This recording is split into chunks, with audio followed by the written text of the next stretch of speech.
I was paralyzed with design issues. I could not figure out what exactly I wanted, other than the fact that I wanted mountains and lakes and things in the Northeast. So I kept looking through magazines, and I found a layout in the July 2009 issue of Model Railroader, and it was an award-winning design by John Kakul, and I'd modified it significantly with an extension. As you see behind me, there used to be a yard that went straight across here, and this part behind didn't exist, so I added that. I took out a duck under, and I added a third and a fourth level to add to the prototypical operation. So now it's real places, a real railroad, modeled as close as I could get in a small space. The room is only 13.5 by 19 feet.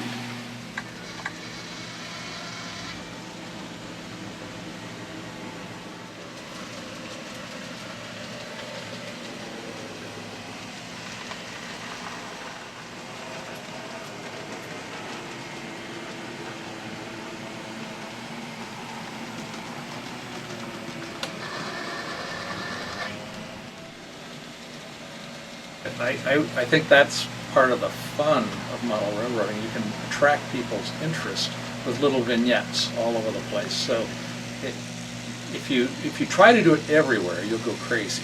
So pick a spot where you want to make a vignette. My very first vignette was an accident. The very first module I made was sitting right over here behind me. It's a river scene, and I had it all painted on all the rocks in place, and I glued in my little fisherman, and I was all set. Late at night, poured the epoxy in and went to bed.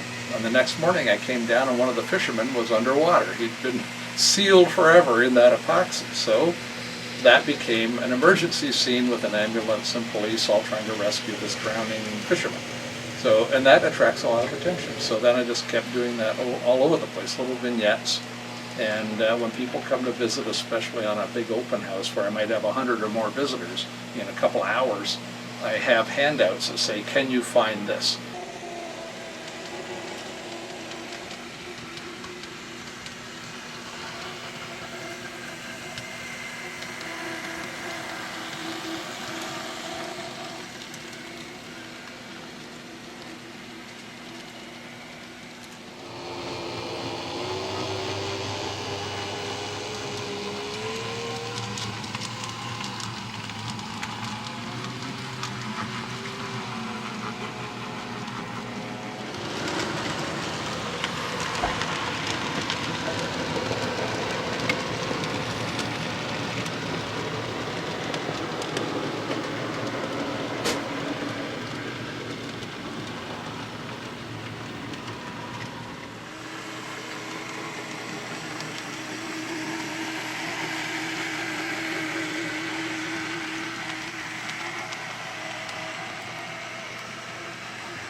That whatever you model, make sure it's something you enjoy. No sense making a model that you don't like. If it's not an area of the country that you admire or want to travel to, then it probably won't be very satisfying. And don't try and bite off more than you can chew. Do things in phases, small phases that will get you ahead. And some of the big ones are things like the scenery. You know, you take a section, do a section of scenery that's nice, and you'll be very satisfied, even though the rest of the layout is just plywood. Another big leap is the fascia. You'd be surprised how much that makes a difference when the layout is just a whole bunch of plywood with track on it. Put the fascia on it, suddenly looks like a layout, not just a bunch of plywood.